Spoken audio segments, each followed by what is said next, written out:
a quick redo thing on some stuff, and then we'll go into low altitude movement. Yes. How's that for an intro? That's good. That's good. We have a look on page 79 of Total Warfare. So that's the book that we're referring to. This basically has a section of a space map that's been converted into a high altitude movement map. All right. So this stuff starts to go into effect once you get into the effects of gravity from the planet. All right? Yeah. So once you get close enough to the planet, you enter the high altitude map, and it's like the first 10 hex rows are gravity effective. Yeah, but nothing else really. Nothing else really. Yeah. Nothing else changes. But on the high altitude map, you're considered atmospheric. Yeah. Right. So in space, it's one turn is a minute. In the high altitude map and the low altitude map that we'll get to in a minute, one turn is 10 seconds. So there's 6 here, or on low altitude for every one that happens here. Yeah. Okay. Yeah. With me so far. And then you've got gravity effects from there. So on 75, you've got an actual like full-on thing. So there's 10 hex rows of gravity effect. And basically you're dropping one row for every end phase that you're in gravity effect. And there isn't really anything you can do about that, I don't think. Well, you spend thrust to counter it. Yeah, I think you can spend thrust to stop yourself doing that, but it's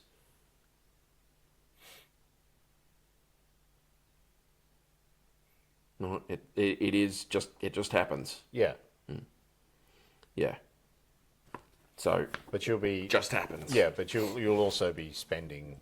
You'll be as well, raising so your when you actually do something, you'll be able to push yourself further out of the thing so that you don't drop too far. But at the end phase of every turn, you will drop by 1 hex row, so you have to remember that. Because if you're not allowed into atmosphere and you hit that interface, you will burn up, and it's hilarious. And then we go into low altitude. Yep. Okay. Well, these are actually quite good. Like low atmosphere is actually quite good because you can use your fold-out BattleTech maps. Okay. When you look at it, that's actually going to be the lower atmosphere, I guess we call it. So the area above around where the ground battle is actually taking place. Yeah. So the way they explain it in here is technically you can have your guys actually on the map sheets with the mechs as well, right? Yeah. So you can do that, but you need like a lot of space. You need a butt ton of space because some of these things are moving 10, 12, 13 hexes a turn, and they can't change that easily. So you need, I'd say, at least about 2x2, maybe 3x3 of map sheets just to be able to contain aerospace movement. So you can do that if you want to. Or you can use a map sheet as like a scaled up sort of thing. So you look at, say, a hill will actually be like a mountain range sort of thing, and a forest will be 1 hex of trees will be like a huge forest that's like covers hundreds of kilometers or something. Yeah. So you'd basically treat each one of them as far larger than it actually is. Or you can do what I prefer to do and just flip it over to the white side and say, okay, so this hex is the map where everybody's playing, and like map out which ones are which. If you have a look at where is it? Page 91. There's a neat little picture there. It's matching map sheets to low altitude hexes. So you can lay out which map sheets of your actual ground battle go on which low altitude hex, and then it doesn't matter what the hex is. It can be a blank white space. It doesn't matter. As long as you know what ground map sheet it represents, you're okay. Yeah. So you can have basically 3 battles going on, separated from one another, but because you've got aerospace, it's relevant to everything going on. Yeah. So you can have these white items that don't. It's assumed that there's nothing. It could be flat. It's just really general landscape. As long as you're not flying too low, it's not going to make any difference what it is. Yeah. When you use an actual map sheet, if you flip it over to the ground sheet and you use it as like an upscaled version, then you treat everything as having an altitude or a level or whatever, and you have to work around that. Yeah, so you have to be one level above. It's like VTOLs. You've got to Yeah. be one level above the terrain height. Otherwise, you're going You to attempt to crash land into or it, you're yeah. crashing. It's one or the other. One of the two. Yeah, so you've got to be above it, and it can be nice. So if you went and bought like what's the big set, the grasslands set, okay, of all your maps. That's fairly straightforward, very common, that sort of thing. It's got raised, elevated areas. It's got wood. You've got some bit of water and roads and whatever else. Yep. Okay, so you get that set and you lay them all out, and you can just have one set aside because it matches the greenery, it matches everything, and you just mark on there where the battles are. And you can still use the different elevation heights that actually make people spin thrust or whatever to go over it, rather than just assuming it's flat and it's all good. Because if you have a dogfight there, that might become quite relevant. It can become important. So Yeah. if you've got the maps and you're willing to do the extra like little bits and pieces, then it's well worth it. Yeah, I think so. I will say that one of the cool things, you might not be able to get away with having multiple battles happening, but one of the cool things I thought about for this would be the off-board artillery tracking. Oh yeah. So you could use this, like low altitude fighters or land air mechs, to chase down enemy artillery. I think that would be quite cool. Well, that would be a funky use for it. That's what they're pretty good at too, isn't it? Yeah. Because they're so fast, they just get in there. They have rules for putting bombs, having bomb racks and that sort of thing as well. So you as can long have as you all can sorts of- get around the whole actually finding the artillery thing, then you can send a plane off, like an aerospace fighter off in a direction. You know the direction the artillery is coming from. You just expand your low altitude map out a fair bit, and you just shoot off in that direction until you find the artillery. Yeah. And just have them looping around trying to track the artillery and then take it out. I reckon that'd be cool. It's like watching those real-time strategies, isn't it? Yeah. You build your air fleet because it can cover so much distance. You go and attack and have a scout and all that sort of thing first. That's what it is. That's cool stuff. But it could look really, really good if you start having battles on the low atmosphere as well, because you're interacting directly with the units, your ground units. Yeah. You could do bombing runs, strafing runs, and all sorts of stuff. We'll get into them because they are quite fun, and we'll get into them when we do the actual combat section. This is still just movement, okay? And as I think it was Mikey said, it's basically a completely separate game. It's a new set of rules, a new set of stuff. So yeah, some terminology is the same, and like moving Yeah. on a hex is the same, but yeah, there's still a lot of there's difference. a whole to bunch it, of new mechanics that you got to know. We did tell you. I'm sure we mentioned this at some point. So the low altitude map, once you've decided whether you want to have the actual like greenery and things like that, a BattleTech map, or if you're going to use the flip side and just go with white terrain. Yeah, flat. Once you've decided that, you've got the actual altitudes. Now these are not the same as levels. Okay, so it's It's like what we were saying before. If you've got it's a mountain, it's not a hill. It's like a mountain range because they're so much bigger. Yeah. So when you're using them as an actual like map sheet, then levels correspond to altitudes. Yeah. When you're using it any other way, it's just the altitude is where you are, sort of thing. And it goes from 10 down to 0, 0 being the ground. The ground, yes, And up to 10 50 being- meters or something. It's something weird. Yeah, like up to that. 50 meters. They do mention not to let the actual the table on numbers. page 81 there. Don't let the numbers mess with your head or anything, okay? They're not there for accuracy. They're just there to give you an idea. But the altitudes go from ground, where you're landed, all the way up to 10. Once you go to 11, you transfer to the ground hex and then up into atmosphere, right? Okay. Yep. Cool. Yep. I done my bit. Over to you. That's buddy. But I mean, it all depends sort of what people want to do. I mean, it will sort of show how important it is to have the right units to go on an invasion, or to have defending and things like that. You know, based on all these sort of tests you got to do and things like that. It's just crazy. It is. It's nuts. It's worth mentioning that gravity doesn't influence units in the low altitude map unless their velocity is 0. Yeah. So if your velocity is 0, you have to either hover or land or crash. And there's a whole section on crashing. We won't go into that yet because we're just still doing movement. Crashing is bad. Yeah, crashing don't is want to do bad. that. Don't bad. do it. So you've got over on page 84, you've got velocity, you've got facing changes, you've got altitude changes, and then you've got some special maneuvers that you can do. So your velocity is not constant in low altitude flight. No. Okay, you are always going to be slowing down because you're in atmosphere, right? So I think there's some cool rules in TAC Ops about different atmospheres, atmospheric pressure and all that sort of stuff. And how it affects it. How it affects it. I'm pretty sure it affects this stuff too, but we'll go into that at some other point. It's just needlessly confusing things.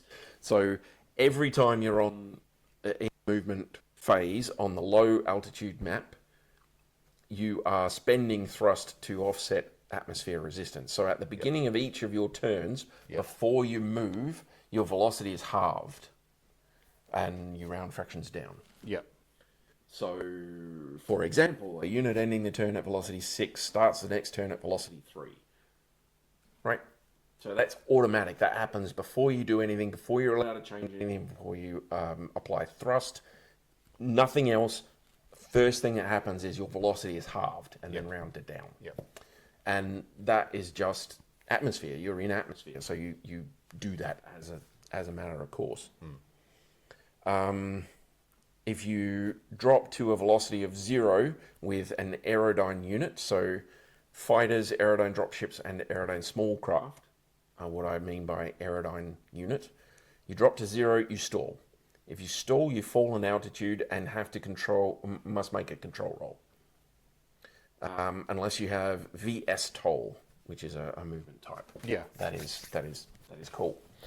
It is cool, actually. Yeah, it stops you stalling. There's some examples of those out on YouTube as well, of what it Are is. they? And yeah, there's drones. They're building drones of all sorts now. So.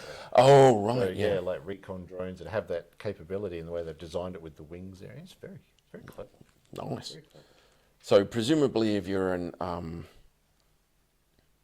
either a VS toll or a V toll, I guess you would still be able to do this, but they only mention VS toll, so I think that's the only one that would apply to fighters and aerodyne units. I don't think you get a V toll aerodyne unit. No. Okay. Because it's very short takeoff and landing, not takeoff and landing. Yeah.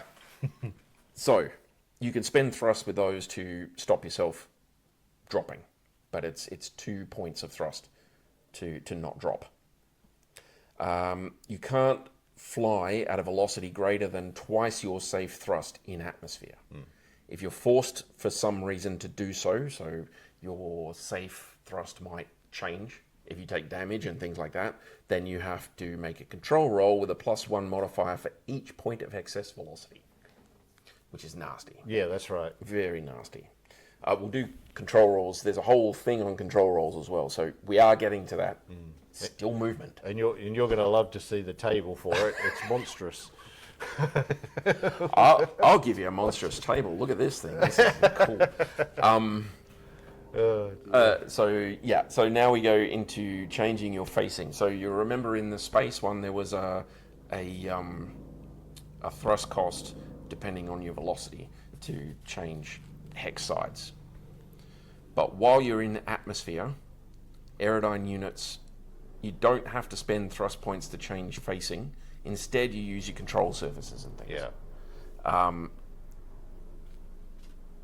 You're basically using the atmosphere to move turn forward. Yeah, you've got your flaps and your all that sort of thing. Yeah. Aerodynes. Plane bits.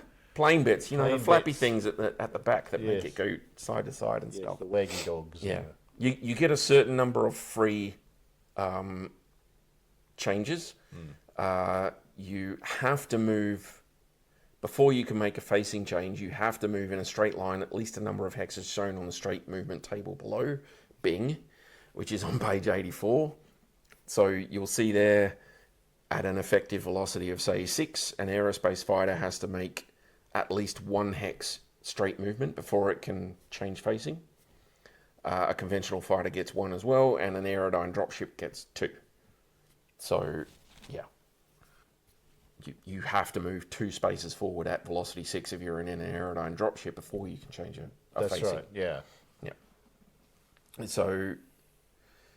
It does sort of highlight how good the conventional fighters are when they get up to those speeds. Like that's the speeds where they start getting some advantages is pretty much the speed that most fighters want to be flying at. And conventional fighters are actually even slightly better. They're just 1 row better on that table. You probably spotted that, but they are built in atmosphere for atmosphere, so they're better at atmospheric flight than an aerospace fighter is. Yeah. So, yeah, that if you can get like a mech buster or something like that, you can outmaneuver an aerospace fighter by just a smidge. I think, well, the aerospace fighters, they can spend like thrust and things like that to try and counter it, but then they're burning through their fuel a lot quicker. Yeah. You know, they're just all the like the atmosphere a fighter needs to do is just be fast enough to try and maintain a 6 position. You know, it's like wow. But they're really good. Yeah, it's pretty cool. Now it does say you get a certain number of free ones, but I've not seen where it tells you how many there is. But yeah. So you get the ability also to spend thrust points to gain additional facing changes at any point in your movement. Aerospace fighters and Aerodyne dropships and small craft can spend thrust points equal to half their current velocity rounded up to change 1 facing hex side. But you can't do so if you've already changed facing in that hex, or if this is the first hex of your movement. So you'd have to spend, with a velocity of 7, you'd have to spend at least 4 thrust. But you can't change multiple facings this way in the same hex. So No. you can't pull an even fighter turn. You can do it with special maneuvers, but not generally. Not normally, no. Yeah. It's like in space with the less resistance, you know, go for it. That's what they're designed for, but not in atmosphere. So you've really got to sort of keep that in mind too. Considering you're activating every 10 seconds with everybody else, you're doing a lot of flying around. You don't want to be pumping through that fuel too quick. No, you do not. So you can also change your altitude with thrust points. So you can spend thrust points to change, I think it's 2 to change an altitude climbing. Right, so every altitude level you go up, and that's the 0 to 10 that was on that other chart. Yep. So for every one of them you want to go up, you have to spend 2 thrust points. You can descend altitudes for no thrust point cost, and a fighter that descends 2 or more altitudes in a turn gains an additional point of velocity to a maximum of 12. Like that. Which is pretty cool. So you can dive, Yeah. basically, is what they're saying, for that turn. If the unit descends more than 2 altitudes in a single turn, it has to make a control roll with a modifier equal to the number of altitudes descended. There's the risk. Yeah. If you're not using the space map. So you can just play the game with low altitude map and ground map. Yeah. You don't have to have space and all the other stuff as well. You can just get a low altitude map, all your mechs and tanks and things on a ground map, and just say, okay, well, they're going to fly around and do the runs, and if they go above a certain altitude, they're considered to have left the engagement. So spheroid dropships operate slightly differently. Yeah, they do. Okay. Yes. So you're looking at different firing arcs and attack directions for spheroid dropships. They're basically using the same things as if they were on the ground.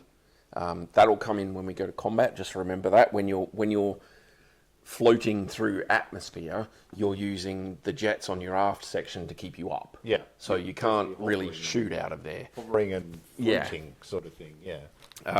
So that, it changes how you shoot. But we'll go into that when we do combat. So you can spend 2 thrust points to hover in your current altitude or move to any adjacent hex at the same altitude.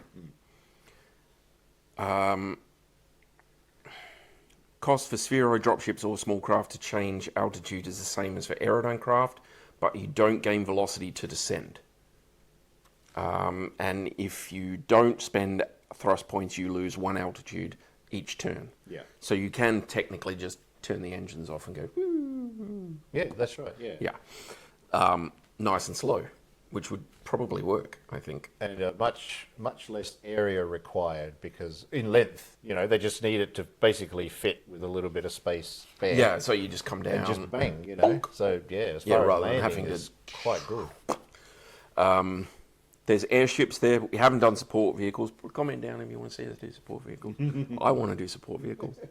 But that you can have airships that are basically treated as fighters, but they're super slow and they have different velocity requirements and thrust requirements and that sort of thing.